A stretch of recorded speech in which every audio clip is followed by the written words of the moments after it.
অত্যাধুনিক প্রযুক্তির ড্রোন ব্যবস্থা সামনে এনে রীতিমতো শত্রুর বুকে কাঁপন ধরিয়েছে ইরান। চলমান যুদ্ধে জয় নিশ্চিত করতে নীরবে ড্রোন শিকারের খেলায় মেতেছে শহীদ খামেনির দেশ। নতুন ড্রোন প্রতিরোধ ব্যবস্থা দিয়ে সীমিত করে দিচ্ছে আমেরিকা ও ইসরায়েলের উন্নত নজরদারি কার্যক্রম। ইতোমধ্যেই ইসলামিক রেভলিউশনারি গার্ড IRGCর অ্যারোস্পেস ইউনিট সম্পূর্ণ অক্ষত অবস্থায় জব্দ করেছে ইসরায়েলের অত্যাধুনিক ড্রোন এরমেস 900। হুমকি হয়ে উঠেছে আমেরিকার অত্যাধুনিক মানববিহীন সামরিক ড্রোন MQ-9 রিপারের জন্য।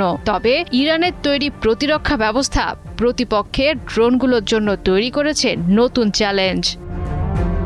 আমেরিকা এবং ইসরায়েল সাধারণত নিজেদের অত্যাধুনিক ড্রোন ব্যবহার করে প্রতিপক্ষের অঞ্চলে নজরদারি চালিয়ে সুনির্দিষ্ট হামলা করে, কিন্তু মধ্যপ্রাচ্যের ফিনিক্স ইরান খুঁজে বের করেছে ট্রাম্প এবং নেতানিয়াহুকে নাজেহাল করার কৌশল। বেছে নিয়েছে শত্রুপক্ষের ড্রোনের নজরদারি ক্ষমতা দুর্বল করা, আকাশে তাদের চলাচল সীমিত করা এবং তথ্য সংগ্রহের সক্ষমতা কমিয়ে দেওয়ার মতো পরিকল্পিত পন্থা।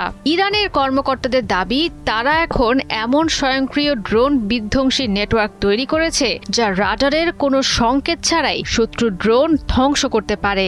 এতে করে প্রতিপক্ষের ড্রোন বা বিমান আগে থেকেই হামলা হওয়ার কথা ধারণা করতে পারে না। ইরানের স্বয়ংক্রিয় ড্রোন ব্যবস্থার কেন্দ্রবিন্দু জেট চালিত মিসাইল 358 এর নাম সামনে এসেছে। ক্ষেপণাস্ত্রটি দীর্ঘ সময় আকাশে টহল দিয়ে স্বয়ংক্রিয়ভাবে ড্রোন খুঁজে আক্রমণ চালাতে পারে। এর গতি ঘন্টায় প্রায় 740 কিলোমিটার। সর্বোচ্চ 100 কিলোমিটার কার্যক্ষম দূরত্বের ক্ষেপণাস্ত্রটির উচ্চতা প্রায় 8.5 কিলোমিটার। আর এই উচ্চতার মধ্যেই সাধারণত MQ-9 রিপার এবং এরমেস 900 নজরদারি ড্রোনগুলো উঠতে থাকে। মিসাইল 358 তার লক্ষ্য শনাক্ত করে কৃত্রিম বুদ্ধিমত্তা ও বিভিন্ন সেন্সরের মাধ্যমে।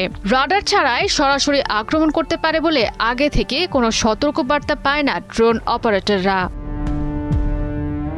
তেহরানের আরেকটি গুরুত্বপূর্ণ মোবাইল প্রতিরক্ষা ব্যবস্থা হলো AD-08 সাজিদ। রাডারের পরিবর্তে এটি ইলেকট্রো অপটিক সেন্সর ও থার্মাল ইমেজিং ব্যবহার করায় পুরোপুরি নীরবভাবে লক্ষ্য শনাক্ত করতে পারে। টার্গেট শনাক্ত হওয়ার পর মাত্র 15 সেকেন্ডের মধ্যেই ক্ষেপণাস্ত্রটি লক্ষ্যে পৌঁছাতে পারে। থার্মাল সেন্সর থাকায় রাতের অন্ধকার, কুয়াশা এবং মেঘলা অবস্থাতেও ড্রোন শনাক্ত করতে সক্ষম।